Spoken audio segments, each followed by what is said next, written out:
Big boy on the rails.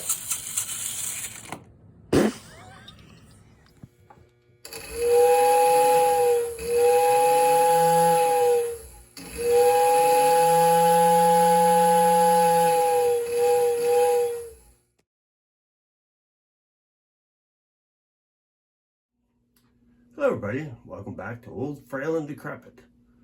Now, as you can see, I've got a box. Picked it up off of a marketplace sale, and it's full of trains. It's kind of amazing. It's not that big of a box, but there was a lot of stuff in it. So what we're going to do is we're going to look at the different items that are in this box. We're going to run them.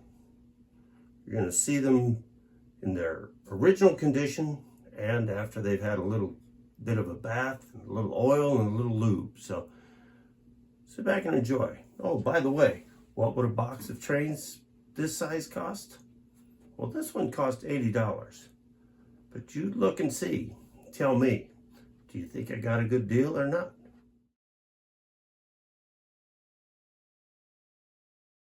Let's go ahead and start right here. This is Lionel Boxcar for a scout set. Now, I already had one of these, but you know, if you got one, two is always better.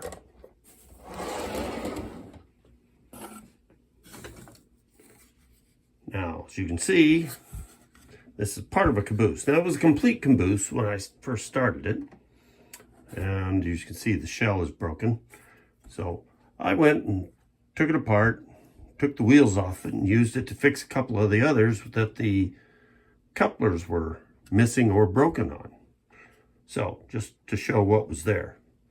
I think this one will probably end up in the trash because there's not a whole lot else I can do with that. So we're going to set that off to the side.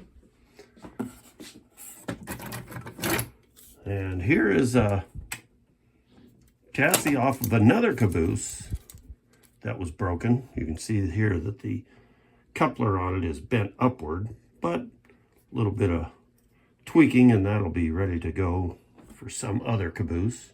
Who knows, might even put a Marx body on it. We'll see. So that was with the other broken caboose. Then it came with this. This is a Marx, probably late production Marx tender. They had broken the front coupler off of it and so had jerry-rigged it with another set of wheels. So we took the parts off of it with a reusable. This one obviously hasn't had a bath, but this is also going to find its way to the trash. So we'll put it with the caboose that's leaving us. This is part of a Marx set that you'll see a video of. I'll just put that on rails there. This also came, it didn't have this load on it. I don't know if you can see it real well in there, but there's clips on this Marx flatbed.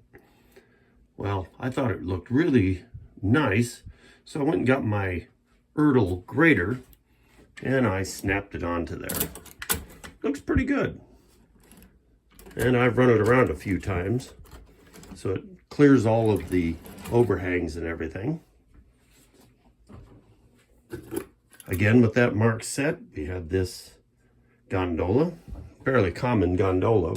I've had a lot of these from time to time. This was the oddball. This is a, well, it looks like kind of a medium blue, but it compared to the normal blue on these, this is a light blue B&O boxcar. Again, part of that Marx set. Kind of glad to get that. I didn't have one of that color scheme. Then we've got this Marx tender. I didn't have one that was marked New York Central, so that's probably a keeper also.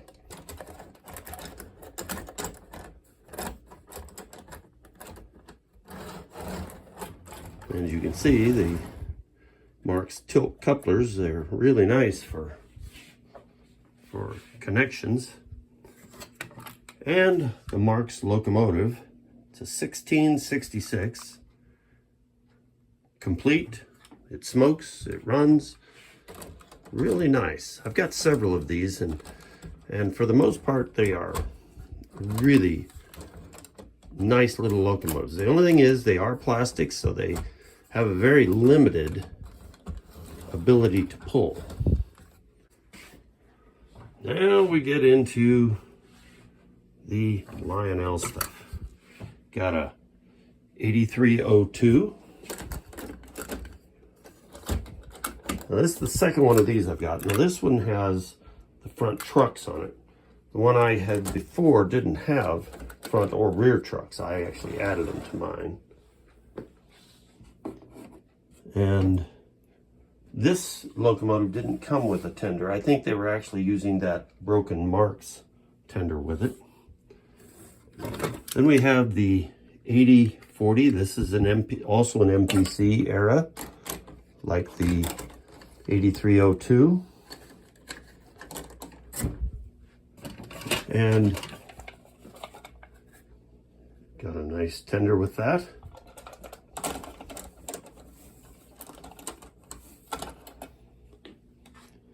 The other locomotive is an 8203, also MPC. This is a nice little locomotive. I didn't have one of these before. And it has the headlight, it smokes, forward and reverse, and you notice the little tab out the back, the little metal, or the little wire hanging out the back there.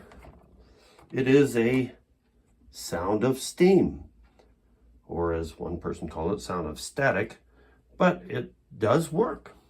Now, when I first put it on the track, as you'll hear in the video, it didn't work real great, but it got better with time. Now, we've got a ton of rolling stock.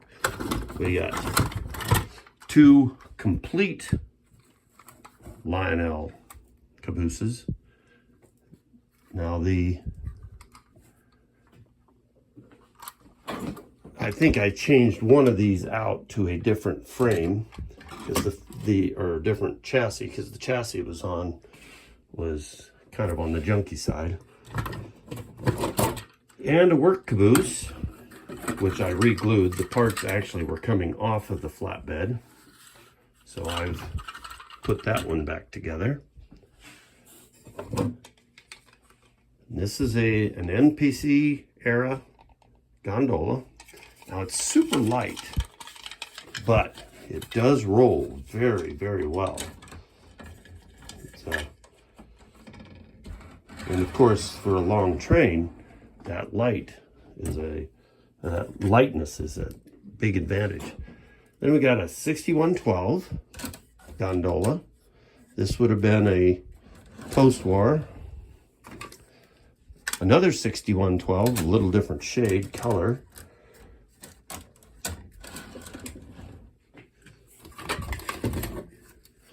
And a 6012.